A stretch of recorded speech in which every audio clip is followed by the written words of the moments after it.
Theatrical novel, an inside look at the Moscow theater life. Theatrical novel, also known as A Dead Man's Memoir or Black Snow, although the latter title is used exclusively in the English version, is an unfinished novel written by Mikhail Afanasyevich Bulgakov.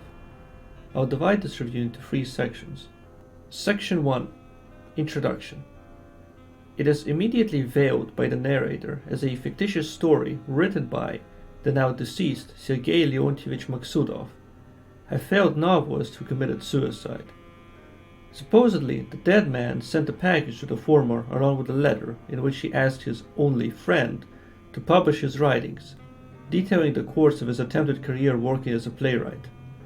The narrator distances himself from any association with Maksudov, making it clear that he was not familiar with him previously, and frankly deems the supposed autobiography to be a product of a sick man's delusions.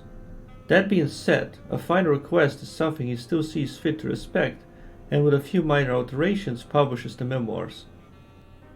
This entire foreword is, in truth, a piece of self-referential narrative, used more by Bulgakov to ironize the secretive atmosphere he experienced throughout his career working for the Moscow Art Academic Theater, rather than to properly conceal the story's connection to reality. This becomes apparent when one takes a deeper look into it and realizes how thinly many of the parallels are masked. In fact, the two occasionally come so close to converging that the tragic story of Maksudov, who himself is a stand-in, is almost an alternative reality telling of the author's own difficult and thorny path as a writer and playwright. Also of note is how the main part of the novel is a story within a story, seen as it exists within the narrative framework laid out in the first couple of pages. Section 2. The Starving Artist. I would like to give a warning that some minor spoilers are present in this section. Sergei Leontievich Maksudov is an employee for the Shipping Gazette, making his living by writing several articles for them every month. Such work barely allows him to scrape by in life, as he is forced to live in poverty in an attic room. He is alone, save for the company of his cat, a sickly and emaciated creature which doesn't survive long past the very beginning. Desperate for some escape, he conceives the idea of writing a novel, spending his restless nights working on it while keeping up in a progressively less caring way with his job in the daytime. Despite his lack of experience, failing health and increasing social isolation, he manages to, over the course of several months, finish his novel and starts the much more daunting task of trying to get it published. After spending a few evenings of reading the context to his colleagues and the odd writer, he receives many a criticism, none of which nearly as painful or soul crushing, however, as the final verdict. His novel would never be allowed to get published. Feeling defeated, a common theme found throughout the story, Maksudov contemplates taking his life and almost goes through with the deed before being saved by the timely visit of an independent publisher named Rudolphy, who saw potential in his book. The two have a short-term association. Things begin to look up. A few key edits manage to pass it through censorship. The ill-fated author has his first experience with the splendors of the literary world, attending a party with many esteemed writers of the contemporary Moscow society. His work gets added to a journal with several hundred copies printed and ready for publishing. Just as the horizon seems to clear up, however, tragedy strikes. Rudolphy suddenly disappears, goes to America, taking all his assets with him. Pondering his course of action, he decides to try again, to write another novel. This time, however, he fails to extract any ideas from himself. Tormented by thoughts of self-doubt and creeping despair, he begins to see dreams. In them, the characters of his book appear to him, talk to him.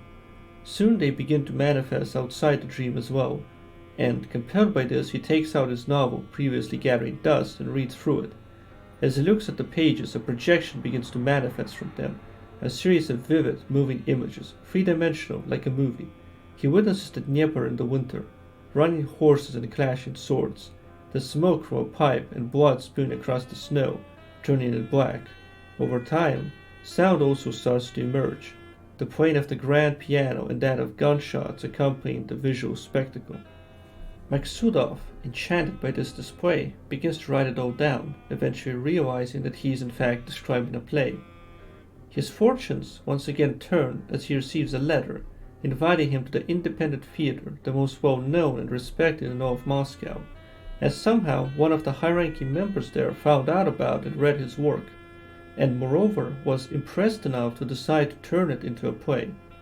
He agrees to go through with it, unsuspecting of how much anguish this will bring him. Section 3. The Truth. The independent theater is the fictitious version of the Moscow Art Theater, or rather the Moscow Art Academic Theater, MHAT or MAT, as it was known at the time. The greater part of the novel is dedicated to describing the atmosphere that reigned within its walls during the 20s and 30s of the previous century, an atmosphere of ambiguity and secretiveness, of power struggles bordering on diarchy and never-ending intrigue. It is essential to point out, however, that the relationship of Bulgakov towards it was far from exclusively antipathetic. It would be much better described as contradictory, full of appreciation and love, but at the same time of immeasurable frustration and animosity. It is at the MAT that Bulgakov saw great success with his play The Days of the Turbans, adapted from his earlier novel The White Guard. Although, even at the height of the positive reception, a shadow loomed over him. Due to its sympathy for the enemies of the Bolsheviks, it was considered politically questionable. It was even banned for a period of time, although that was later lifted. It was during the production of his next big play, however, that he faced truly great difficulties. Molière, or The Cabal of Hypocrites, was the story of a great playwright who struggled to create under the suffocating censorship of the state apparatus, led by individuals filled with hatred towards the ideas he expressed, or in other words, the titular cabal. The parallels between Bulgakov himself and this fictionalized Molière were blatant, overly so. Not wanting to compromise, however, he worked for years, giving all his energy so that his creation might see daylight. Facing resistance from the party, which put a short-term ban on production early on and wanted changes done to it, the parts of the staff which harbored no love for him, and finding the specifics of the prevalent system of acting, especially the transition between theory to practice, it finally managed to be finished. The premiere proved a tremendous success, but it was short-lived, as it was quickly shut down after only 7 performances, something that had a terrible effect on the author, contributed to his failing health, and was likely the biggest reason for the writing of the theatrical novel. Before we get to the true reasons for this, a single figure needs to be mentioned, Konstantin Sergeyevich Stanislavski, one of the co-founders of the MAT, greatly acclaimed actor and director, the creator of the Stanislavski system of acting, which in turn led to the creation of method acting. Bulgakov's relationship with him is a sort of microcosm of his previously mentioned relationship to the MAT as a whole. On one hand, he felt great respect for the man, and did not whatsoever doubt his skills as an actor or director. On the other, he did not revere the system like many of his contemporaries did, seeing it as a genius theory, but one that would often fail realization in practice. He wrote how there were actors entirely unfamiliar with its specifics, and despite that fully embracing their character, and yet be deemed dilettantes, while at the same time those who perfected the theory could get away with openly lacking acting skills. The stand-in for Stanislavski, Ivan Vassilievich, and his system are the closest to an actively antagonistic force within the story, perplexing Maksudov and stretching the production time for months at the least. Although it is definitively unknown how much of a role this would have played in the finished work, one needs only to look at the real-world basis to gauge a decent estimate.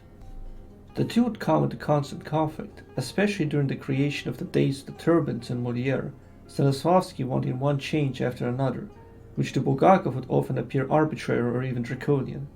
He began to despair over how his vision would get shifted and warped. The absurd reasoning given to Maksudov for the cause of anger towards his play from the senior staff, which stems from how they could not play the young roles themselves, works well as a summary of Bulgakov's aggravation through a hyperbolic example. Although no doubt some of the proposed changes came from the purely artistic differences of the two, many were a result of the unfortunate reality of the Soviet Party's tyranny over the expression of art and culture. Especially if the state in its endless delusion saw a hint of anti-revolutionary activity. It is impossible to deduce how much of this was known to Bulgakov. Certainly he, more than anyone else, was familiar with the degree of persecution and surveillance he had to endure for almost 2 decades, but whether Stanislavski appeared to him as another shackled artist, albeit more required to cooperate, or as a willing agent of the Bolsheviks is lost to history. One could even say that the core of their differences lied within the greater and ultimately endless struggle of idealism versus pragmatism. Stanislavski was appreciative of Bulgakov's work and wanted it to have a place in Soviet society, even if it had to be diluted, while the latter wanted to preserve every possible word exactly the way it was. At the time, Stanislavski seemed to have been correct. The party, under the initiative of Platon Mikhailovich Keshnetsev, had perceived the parallels of Molière and Bulgakov, and decided to shut it down, furthermore opting to avoid the usual open prohibition and instead to utilize subterfuge. A supposedly independent article was published in the propaganda newspaper Pravda in early March of 1935, in which Keshnetsev's theses were rephrased and a massive media backlash began against the play. The theater, for its part, now simply went along with the prevailing narrative and agreed to deem it ideologically unacceptable. This was likely done to amplify the existing conflicts within the MAT, as it was resistant in its cultural autonomy to the party, harboring few communists among its troops.